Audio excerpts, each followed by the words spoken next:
حیات لے کے چلو، کائنات لے کے چلو، چلو تو سارے زمانے کو ساتھ لے کے چلو۔ قائدانہ صلاحیت اور رہنمایانہ مزاج کی حامل شخصیت کا نام ہے مخدوم محی الدین۔ ترقی پسند شاعری کو جن شعراء نے بصارت اور بصیرت کے ساتھ ترانوں و ترنم سے گرمایا، ان میں مخدوم محی الدین کا نام ایک آتشی مینار نور کی حیثیت رکھتا ہے۔ مخدوم کا پورا نام ابو سعید محمد مخدوم محی الدین خدری تھا۔ وہ 4 فروری 1908 کو اندول ضلع میدک میں پیدا ہوئے۔ مخدوم ابھی 5 برس کے ہی تھے کہ والد غوث محی الدین کے سایہ عاطفت سے محروم ہو گئے۔ ان کی وفات کے بعد مخدوم اپنے چچا بشیر الدین کے زیر پرورش آ گئے۔ ملازمت کے سلسلے میں مخدوم کے چچا مختلف اضلاع میں کارگزار رہے، اس لیے مخدوم کی تعلیم بھی مختلف مدارس میں ہوئی۔ 1934 میں جامعہ عثمانیہ سے BA اور پھر 1936 میں یہیں سے MA کیا۔ مخدوم اپنے زمانے کا بڑا خداور، پرکشش اور باقا آدمی تھا۔ اس نے اپنے عہد میں جو کارنامے انجام دیے وہ بھی اتنے ہی دلچسپ ہیں۔ بنیادی طور پر وہ ایک عاشق مزاج انسان تھا۔ اس میں اس کی شخصیت میں لطافت تھی، کشش تھی اور خلوص تھا۔ اس میں اس کی جذبات میں پاکیزگی تھی۔ یہی وجہ ہے کہ اس نے اپنے زندگی کا آغاز سب سے پہلے ایک شاعر کی حیثیت سے کیا۔ جب ہم لوگ عثمانیہ یونیورسٹی میں پڑھتے تھے اس زمانے میں، جب کہ رشیا بھی جنگ عظیم میں شریک ہو گیا اور ان پر ساری سیاسی پابندیاں ختم ہو گئیں، تو اس نے ایک نظم لکھی تھی جس کو ہم نے کورس کی طرح سے گایا تھا۔ وہ عثمانیہ یونیورسٹی کے ہاسٹل میں ہوئی تھی، اور اس نے لکھا یہ جنگ ہے جنگ آزادی، وہ کورس گایا تھا۔ اور اس کو جب میں نے کورس گاتے ہوئے دیکھا تو ایسا معلوم ہوتا تھا جیسے کرشن کا نیلا چہرہ اور آرٹسٹ کھینچتے ہیں۔ تو اس وقت میری سمجھ میں آیا کہ جب کوئی آدمی کسی بصیرت سے متاثر ہوتا ہے اور اس کا دوران خون بڑھتا ہے اور وہ سیاہ فام ہو تو یقیناً وہ بلو نظر آتا ہے، نیلا نظر آتا ہے۔ تو یہی کیفیت وہ مخدوم کی تھی۔ وہ جب گاتا تھا اور لیڈ لیتا تھا یہ جنگ ہے جنگ آزادی، تو اس سے اس کے اخلاص اور اس کے پورے وجود میں سمایا ہوا سارا احساس جھلک کے نکلتا تھا اس کے چہرے سے۔ یہ تھی اس کی شخصیت۔ مخدوم کی باقاعدہ ملازمت کا آغاز 1936 سے ہوتا ہے، جبکہ سٹی کالج میں ان کا تقرر اردو کے لیکچرر کی حیثیت سے ہوا۔ اس سے قبل مخدوم نے کئی طرح کے کام انجام دیے۔ کبھی مشہور مصوروں اور ہالی ووڈ کے اداکاروں کی تصاویر فریم کروا کر فروخت کی، تو کبھی اخباروں میں کام کیا۔ ریکارڈ آفس میں کلرک کی حیثیت سے عارضی تقرر بھی ہوا تھا۔ مخدوم صاحب سے میری ملاقات پہلے چیتاپور کے ایک مشاعرے میں ہوئی تھی، جب میں چھوٹا تھا، اور وہ ظاہر ہے کہ اچھے خاصے مشہور شاعر ہو گئے تھے۔ تو میرے چچا تمکین سرمست نے ایک مشاعرہ چیتاپور میں کیا تھا۔ چیتاپور میرے ابا کی تحصیلداری کا زمانہ تھا۔ وہاں پہلے میں نے مخدوم کو دیکھا، تو اس وقت مخدوم کا جو امیج تھا وہ شاہی کے خلاف ان کی جو آواز تھی اس کے تعلق سے بہت ریسپانس ان کو تھا، اور لوگ دیکھنے کے لیے ترستے تھے ان کو۔ خیر، اس کے بعد جب میں 7ویں جماعت پاس کر کے 8ویں جماعت میں سٹی کالج میں آیا تو اتفاق سے مخدوم کا تقرر وہاں بحیثیت لیکچرر ہوا، تو وہ ہم کو اردو پڑھاتے تھے۔ وہاں سے پھر مخدوم سے مجھے بہت قربت حاصل رہی اور زمانے تک رہی، اور میں لطیف ساجد اور حسینی شاہد، ہم تینوں ان کے بہت چہیتے شاگرد رہے. اب یہ سلسلہ اس طرح چلتا رہا. بعد میں تو ان کا عالم یہ تھا کہ انہوں نے باہر لٹریری گروپس میں اور ادبی حلقوں میں اس طرح تعارف کروانا شروع کر دیا کہ سٹی کالج سے 3 نوجوان نکل رہے ہیں جو ہندوستان پاکستان گیر شہرت حاصل کریں گے، ایسا میرا خیال ہے. تو وہ اس کے ساتھ ہی صاحب ہم کو ان کی مسلسل صحبتیں ملتی رہیں. تو مجھے ایسا احساس ہے کہ مخدوم نے ہمارے شعور کو سنوارا. مخدوم نے ہم کو وہ بشارت دی، وہ بصیرت عطا کی جس سے ہم زندگی کو سمجھنے کے اور زندگی کے ساتھ کس طرح بیہیو کرنا چاہیے اس کے ہم لوگ اس سے آگاہ ہوئے، اور ہم نے ایک خاص انداز سے اپنے ذہن کو پرورش دی اور صاحب اسٹرگل کیا زندگی میں. مخدوم محی الدین کے چچا بشیر الدین خلافت تحریک کے سرگرم رکن تھے. انہی کی باتوں کا اثر مخدوم پر پڑا. انہوں نے اپنے چچا ہی سے روسی انقلاب کی بابت جانکاری حاصل کی اور دل ہی دل میں اس کے گرویدہ بھی ہوتے چلے گئے. اسی اثر کے تحت 1934 میں مخدوم کمیونسٹ پارٹی سے وابستہ ہو گئے. اس زمانے میں ریاست حیدرآباد میں مجلس اتحاد المسلمین کے علاوہ تمام سیاسی پارٹیوں پر پابندی تھی، لہذا کمیونسٹ پارٹی خفیہ طور پر کارگزار تھی. پارٹی کا باقاعدہ قیام 1930 میں ہوا اور مخدوم کارکن کی حیثیت سے کام کرنے لگے. 1940 میں مخدوم کمیونسٹ پارٹی کے سیکریٹری چنے گئے. پارٹی کے کہنے پر انہوں نے سٹی کالج کی ملازمت سے استعفیٰ دے دیا. مخدوم کی بات یہ ہے کہ وہ شاعر تھے، وہ ٹریڈ یونین لیڈر تھے، اور وہ جو ہیں پولیٹیکل لیڈر بھی تھے. یعنی یہ تینوں چیزوں کو جب وہ بولتے تھے تو کس کا اثر کتنا ہے وہ آپ دکھانا پڑتا تھا. یعنی وہ تو آڈینس کو دیکھ کر وہ بولتے تھے کہ یہ آڈینس کو پہلے کہاں سے شروع کرے، تو وہ آڈینس کو اگنور کر لیتے. بہرحال ان کی شخصیت ہی الگ تھی. اب کئی لوگ ہیں ان کو شاعر کی حیثیت سے چاہتے ہیں، گو ان کی سب سیاست سے وہ ناراض ہیں. یہ ایسے بھی ہیں جو ان کی سیاست کو چاہتے ہیں، شعر سمجھ میں نہیں آتے. ایسے بھی لوگ ہیں جو ان کی ٹریڈ یونین لیڈری کے قائل ہیں، مشورے اور قبول کرتے ہیں. لیکن یہ سب ایک جگہ ہے، ایک شخص ہے.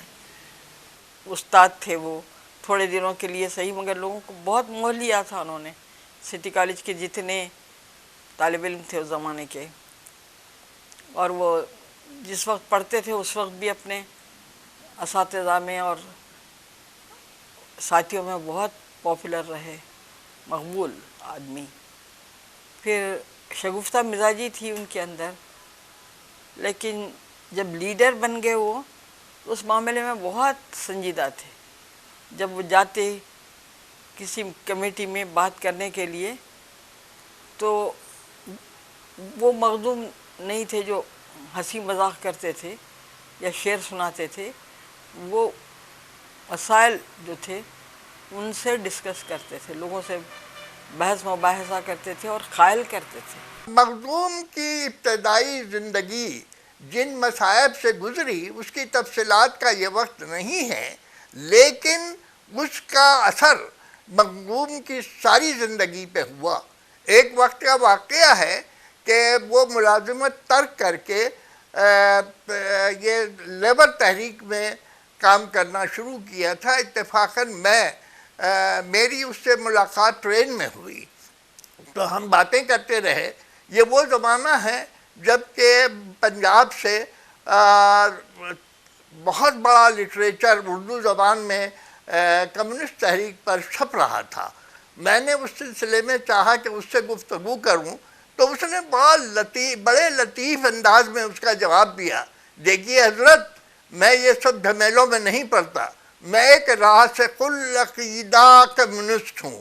وہ راسخ العقیدہ کا جو لفظ اس نے استعمال کیا اس سے معلوم ہوتا ہے کہ اس میں وہی ایمانی کیفیت تھی کمیونزم سے جو کہ ایک راسخ المسلمان میں ہوتی ہے. وہ مسلمان بھی تھا اور اتفاق سے کمیونسٹ بھی تھا.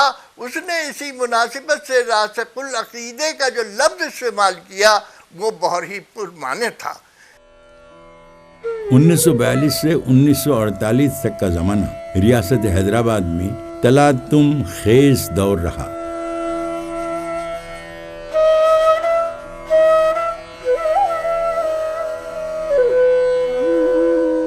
انیس سو 52 میں کمیونسٹ پارٹی سے پابندی اٹھا لی گئی، جس کی وجہ سے پارٹی کی کارکردگی میں خاصی تیزی آ گئی.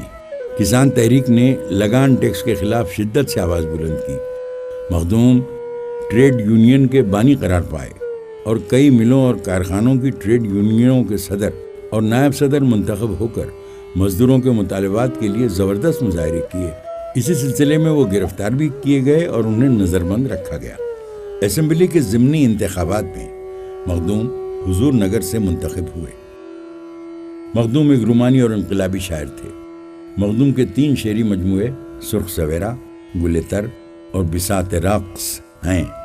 قید ہے قید کی میعاد نہیں، جور ہے جور کی فریاد نہیں داد نہیں، رات ہے رات کی خاموشی ہے تنہائی ہے، دور محبس کی فصیلوں سے بہت دور کہیں، سینے شہر کی گہرائی سے گھنٹوں کی صدا آتی ہے.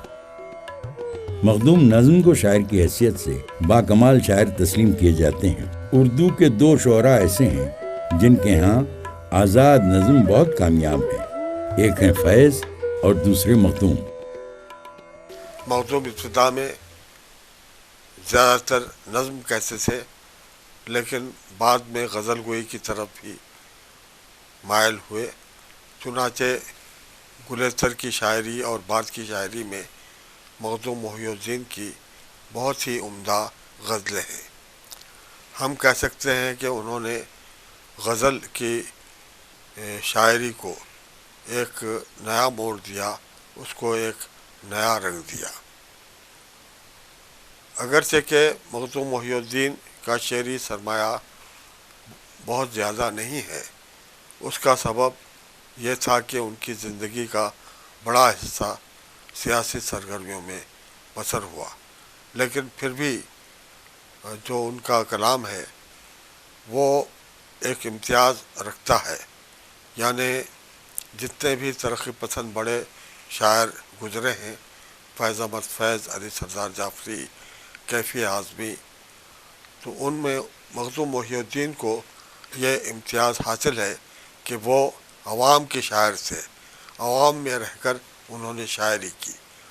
یہ عوام میں رہ کر عوامی جدوجہد کو چلاتے ہوئے شعر کہنے کی ایسی مثال ہم کو اور ترقی پسند شاعروں میں بہت ہی کم ملتی ہے. منزلیں عشقی آساں ہوئی چلتے چلتے، اور چمکا تیرا نقش کف پا آخر شب، سانس رکتی ہے چھلکتے ہوئے پیمانے میں، کوئی لیتا تھا تیرا نام وفا آخر شب. اب ترقی پسند تحریک میں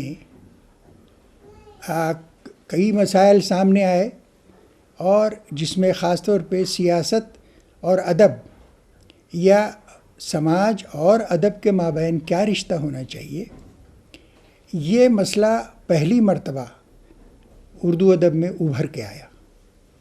اور اس مسئلے کو اگر پوری طرح سمجھنا ہے یا اس کی اہمیت کا اندازہ لگانا ہو تو مخدوم سے زیادہ موزوں کوئی اور ادبی شخصیت مشکل سے ملے گی.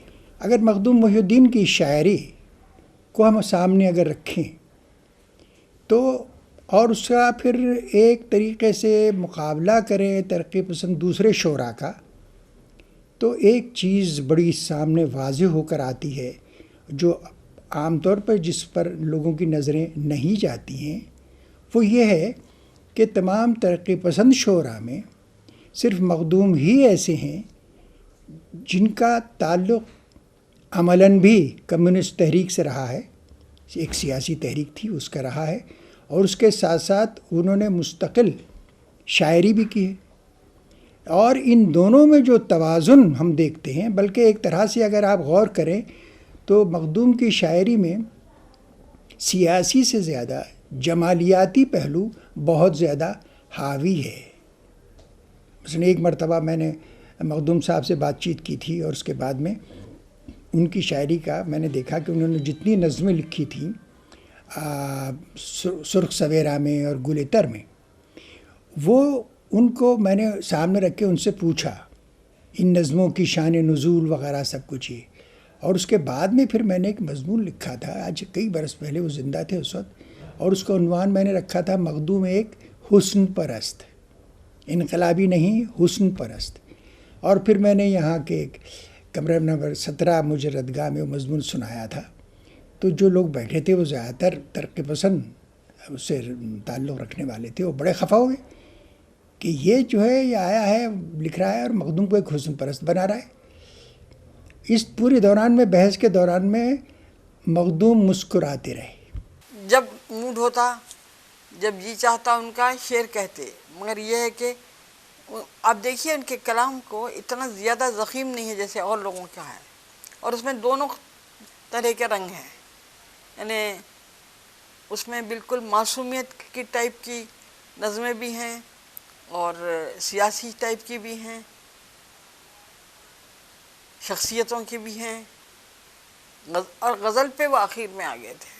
اب ان کی شاعری میں آپ دیکھیں گے کہ ایک طرف تو رومانی عشق کا شاعری بھی ہے، لیکن عشق ایسا ہے کہ آپ اس کے اندر پالیٹکس بھی نکال سکتے ڈھونڈ کے. تو وہ اور پھر مزدور اے خدائے دو جہاں ہے وہ جو ہر ایک دل میں ہے، دیکھ تیری ہاتھ کا شاہکار کس منزل میں ہے. یعنی اللہ میاں سے بول رہے ہیں انہوں کہ تمہارے ہاتھ کا شاہکار جو ہے وہ آج اس منزل میں ہے کہ وہ نہیں. تو اس لیے جو ہے وہ ان کا پوری شخصیت جو ہے وہ کو ملا کے دیکھنا چاہیے، اور ہر پہلو کو کسی خاص ڈھنگ سے انہوں نے اپنے کلام میں ریفلیکٹ کیا ہے. مجھے مخدوم کی یاد اس لیے آ رہی ہے کہ ان کے بہت سے پہلوؤں میں سے ایک پہلو یہ بھی تھا کہ انہوں نے اپنے آنے والی نسلوں کو بے حد متاثر کیا، اور نہ صرف متاثر کیا بلکہ ان کی ہمت افزائی بھی کی.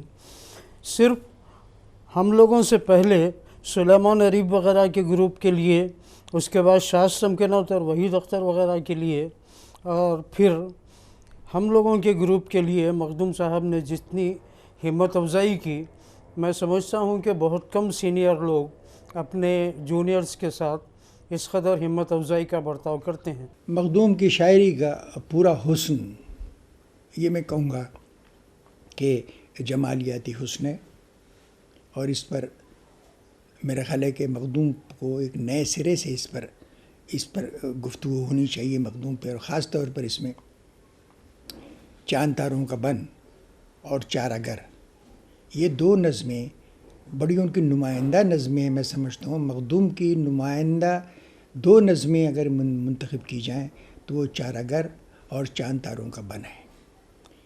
میں چار اگر کا خاص طور پر ذکر کروں گا کہ انہوں نے جو چار اگر کو مخاطب کیا ہے کہ چار اگر سچ بچا تیری زنبیل میں کچھ علاج مداوائے الفت بھی ہے. اب اس میں بہت کم لوگوں نے اس پہ غور کیا ہے کہ آخر یہ چار اگر کون ہے. یہ کس چار اگر سے پوچھ رہے ہیں کہ تیری زنبیل میں کچھ علاج مداوائے الفت بھی ہے. میں نے ایک مرتبہ مخدوم سے پوچھا تھا کہ مخدوم صاحب یہ چار اگر کون ہے، تو انہوں نے کوئی جواب نہیں دیا، خاموش ہو گئے. تو میں نے کہا کہ کیا یہ مارکسزم ہے؟ اس کا بھی انہوں نے کوئی جواب نہیں دیا. یعنی اس میں محبت اور مارکسزم، ان دونوں کے درمیان ایک قسم کی کشمکش تھی. مگر اس کا یہ مطلب نہیں ہے کہ مخدوم اس خیال سے واپس جا رہے تھے یا کچھ، بلکہ غالباً وہ اسی کشمکش میں رہے آخر تک، اور شاید کسی حل پر نہ پہنچ سکے ہوں. اس پہ گفتگو کی ضرورت ہے. تو وہ ہمارے دوست بھی تھے اور اچھے والد بھی تھے.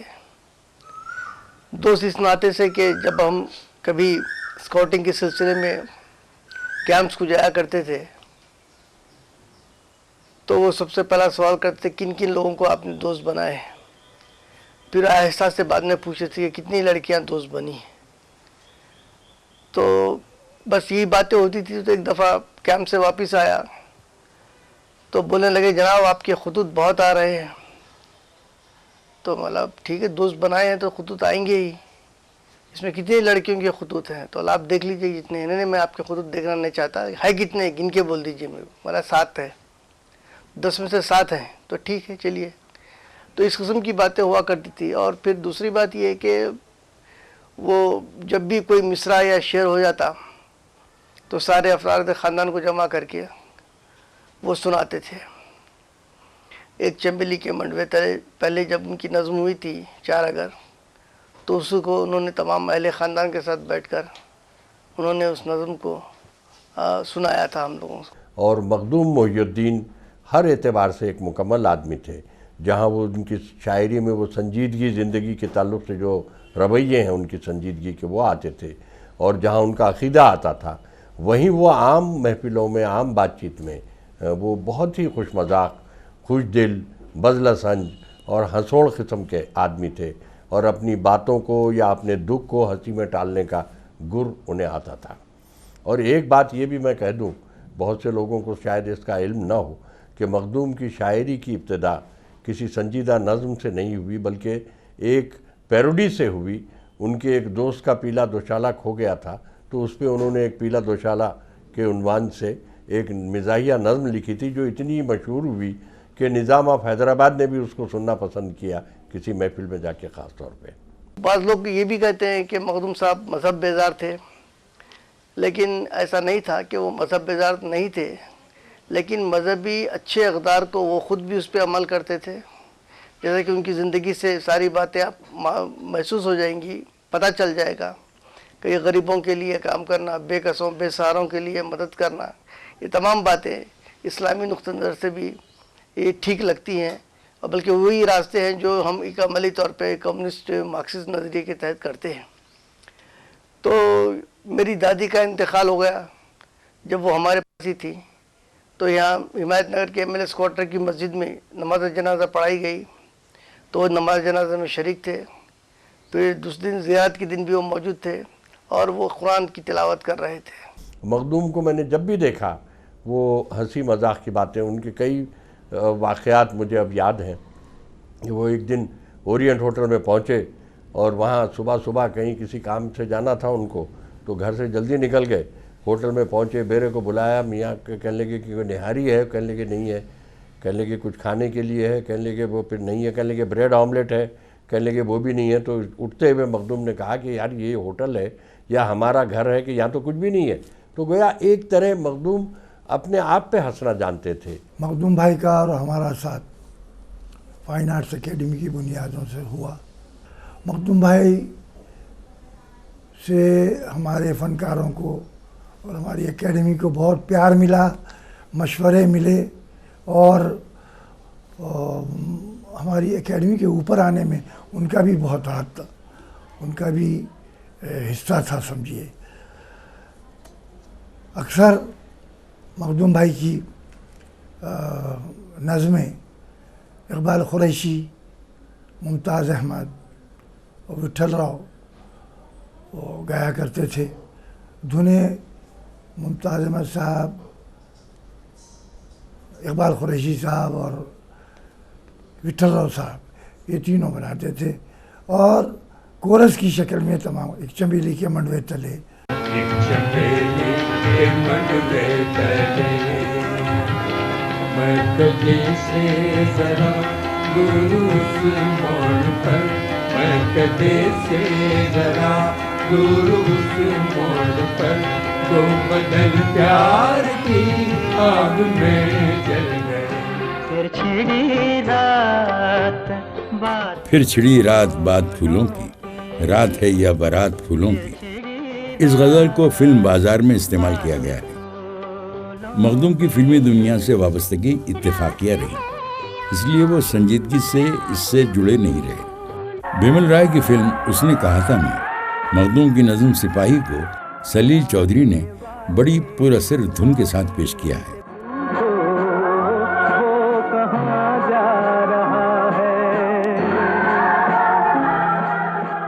مخدوم جب دلی میں تھے 25 اگست کی صبح عارضہ قلب کی وجہ سے 8:20 پر وہ مالک کے حقیقی سے جا ملے۔ جیسے ہی ایئرپورٹ پہ میت پہنچی، وہاں پر ہزاروں ہمارے ورکرز، RTC ورکرز، آپ کے وزیر سلطان ٹباکو کے ورکرز، مختلف فیکٹریز کے ورکرز، شاعر، ادیب، فنکار، گلوکار، سارے لوگ زندگی کے ہر شعبے سے تعلق رکھنے والے لوگ پورے وہاں پر موجود تھے۔ وہ جلوس وہاں سے ہوتے ہوئے پھر یہ ٹینک بنڈ سے پھر اولڈ MLS کوارٹر آئے۔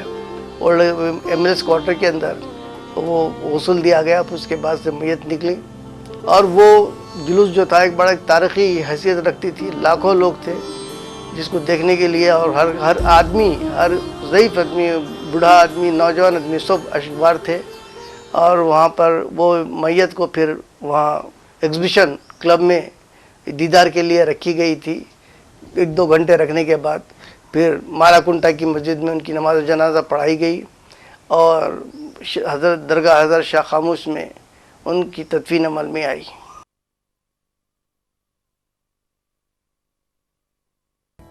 اس طرح محبت و محنت کا شاعر ہمیشہ کے لیے ابدی نیند سو گیا۔ بزم سے دور وہ گاتا رہا تنہا تنہا، سو گیا ساز پر سر رکھ کے سحر سے پہلے۔ موم کی طرح جلتے رہے ہم شہیدوں کے تن، موم کی طرح جلتے رہے ہم شہیدوں کے تن، رات بھر جگمگاتی رہی، رات بھر جھلملاتی رہی شمع صبح وطن، رات بھر جھلملاتی رہی شمع صبح وطن، رات بھر جگمگاتا رہا چاند تاروں کا بن، رات بھر جگمگاتا رہا چاند تاروں کا بن، موم کی طرح جلتے رہے ہم شہیدوں کے تن،